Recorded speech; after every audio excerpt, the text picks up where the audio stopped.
All right. We're reading part two of The Lone Woman of Ghalas. When a fire wasn't needed, the Indians covered it with ashes. This kept the burnt wood hot. When a fire was needed, the ashes were removed and dry grass was added to the glowing embers.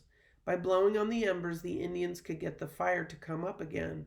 When the Indians had left the island, all of the fires went out. The young mother had watched some of the older Indians start fires a few times. She took some dry grass and placed it below a flat stick. Using a sharp shell, she carefully made a groove in the stick. Then she put some of the grass close to the groove. She found a long pointed stick and rubbed it in the groove. It took a long time. She rubbed hard.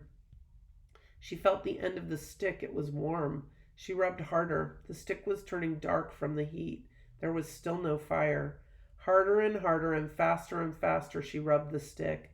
She saw some smoke. She blew on the smoke. Again she rubbed the sticks. Her arm muscles were getting sore. She kept rubbing.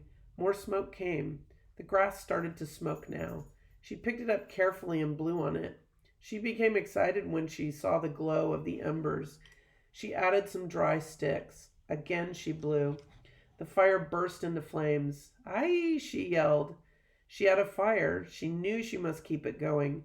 This became one of her most important jobs. When the night came, the fire would keep her warm. It would help her to cook her food. It would keep away the wild dogs. She would be able to use it for light. The fire would help dry her on wet nights. She always gathered wood for her fire. She covered the ashes to keep them warm when she left her camp. She carefully uncovered them when she returned. She would add grass and dry wood to the ashes for another fire. When she traveled the island, she took ashes with her in an abalone shell. After many weeks of wandering the island, she had fires carefully hidden in many places. She was always careful to keep the fire away from dry grass. She did not want a fire to burn up all of her firewood or her food. This is a picture of her.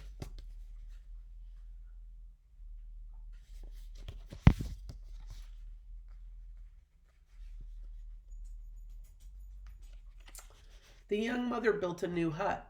She found some long sticks that had washed up on the shore. She dug small holes in a circle. She put a long stick in each hole and tied them together at the top. She took brush and piled it against the sides of the sticks. She buried the outside edge of her hut in sand. She had thought about the cruel people who had killed so many of her friends. What if they came back for more sea otters? She decided to make her huts low in secret places where she could see the beaches if they came ashore. One day she saw a strange thing down on the beach. She couldn't tell what it was from her hillside hut, but she ran to the beach and found some whale ribs. She often watched the huge whales swimming by her island. She remembered once that when some had made a mistake and turned as they swam, they came right up on the beach. Her people had killed some of them and had much food for many months. They used the bones for tools and many things. These bones will be useful to me, she thought. She dragged them to a new place she had thought of for making a home. She arranged them to make the side of her hut. She wove some mats from the grass. It was a fine home. She was close to one of the places she gathered food. Fresh water was near too. One day she thought about her clothes. Some of the nights are very cold on Ghalas. The seabirds seem to be warm even on the coldest days. They have a fine coat of feathers. She thought about it for a while. Then she started to plan. Whenever she trapped a bird or found one dead on the sand, she carefully removed its skin with its feathers. She dried the skin in the warm sunlight. After she had enough skins, she carefully sewed them together. She used pieces of bone for a needle. She used some of the hard parts of the muscles of birds for thread. She was very careful to sew the dress so the seams were hidden. Finally, she had a fine dress of blue, green, and black feathers. She admired her dress and enjoyed its warmth. Here she is in her house.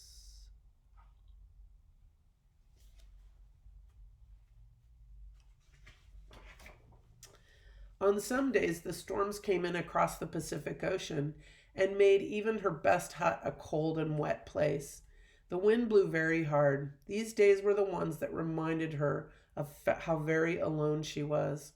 She remembered that day many years before when she last saw anyone. She had never even spoken to a person for many years.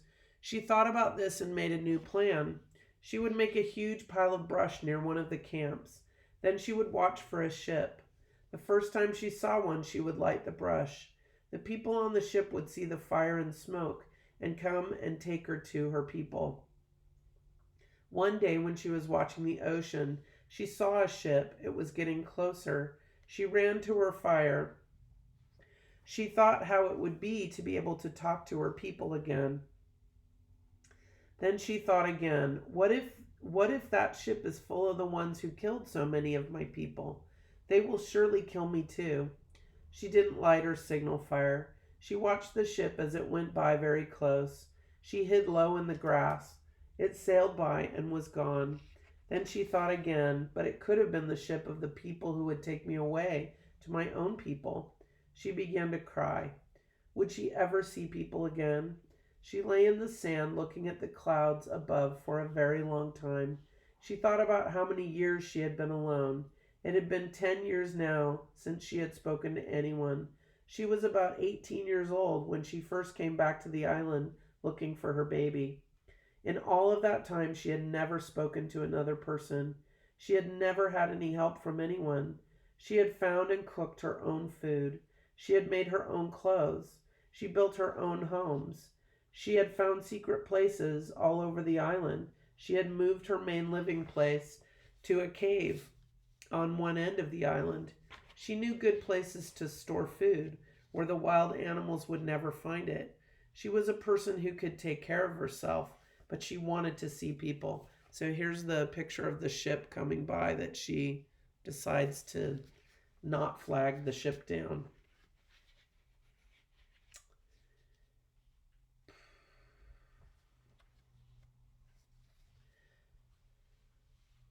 She had made some friends among the island animals. The dogs were too wild to come near, but one day she found some pups whose mother had died.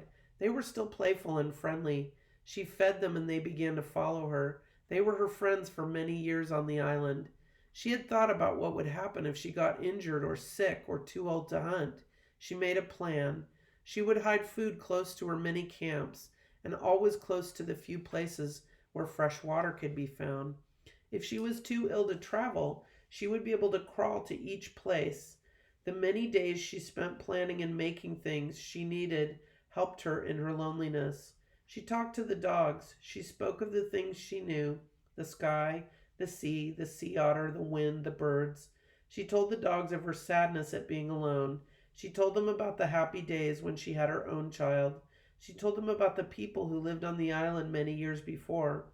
They didn't really know what she was saying, but it helped to have someone to listen anyway.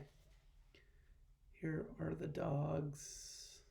I shouldn't say the T word because my dogs are going to start jumping on me again. Here's more dogs. One day she was resting in her whalebone hut. It was one of her favorite places. She was watching the clouds above. Suddenly she heard voices of men. She jumped up and peeked around the sand dune. There were men on the beach below. They were dragging a boat ashore. The sudden sound of voices startled her. I must hide, she thought. She began to crawl through the sand until she got far enough away that she knew they would not see her. Then she got to her feet and ran. Her dogs ran towards the men on the beach, growling and barking. The men looked up at the dogs running toward them. They picked up rocks and hit one of the dogs. These pet dogs had always been treated kindly by the woman, but the men thought they were some of the wild dogs. The dogs yelped and ran after the Indian woman. She had spent all of her life on this island. It was her whole world, and she knew every cave and canyon from one end of it to the other. She vanished as easily as footprints washed by the waves, able to blend quickly with the sand and the brush. She was soon safe from the searchers. All right, I think we're going to stop there. And then I will read you the rest. And here's Winston to finish out your bedtime story. He heard all the talk about wild dogs. Are you a wild dog? That means yes, he's a wild dog. All right, thanks for joining us. And we will see you later for part 3.